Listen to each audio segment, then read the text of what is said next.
Наместо покачување, како што бараа компаниите за дистрибуција на топлинска енергија, регулаторна одлучи да ги намали цените на услугите, па граѓаните ќе добиваат во просек за 4% пониски сметки за парно.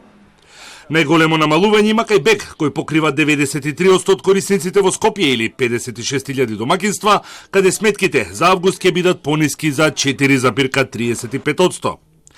Енергетика, кој бараа покачување од 65%, ќе ја намала цената за половина процент, а Скопје Север за 1,25%.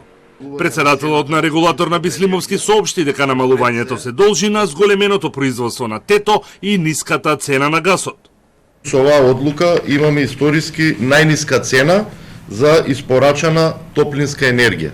И некаде на еден просечен стан од 55 до 60 квадрати, вкупниот трошок за грејење за една грејна сезона изнесува 19.900 денара на ниво на цела година, со тоа што потенцирам уште еднаш дека овој начин на грејење е најевтин и е најефикасен и граѓаните добиваат најголема комоција. Кога станува збор за операторот СМ Енергетика, од регулаторно објаснија дека техничкиот пропуст во нивната документација било тоа што ја прикажале цената на гасот со вклучен ДДВ.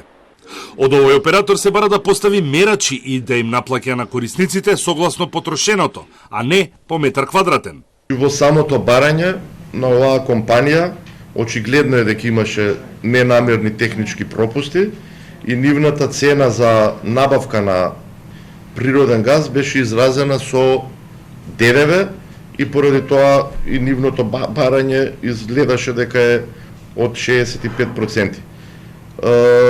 Во наредниот период оваа компанија треба да постави пред се соодветни мерачи на своите производни капацитети, кои што сега постојат, но се уште не се верифицирани.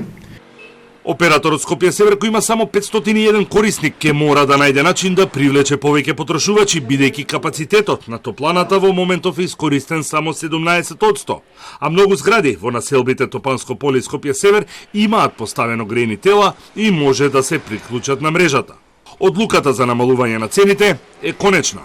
Нашата методологија и ги исполнува сите стандарди, така да нема простор за жалба од компаниите, поради тоа што нивните трошоци не можеме да ги признаваме како што сакаат тие. Во тој случај нема потреба од регулаторна комисија за енергетика. Регулаторно останува на барањето за измени во Законот за градење, со кој ќе биде задолжително приклучување на ново изградените објекти на топлинската мрежа.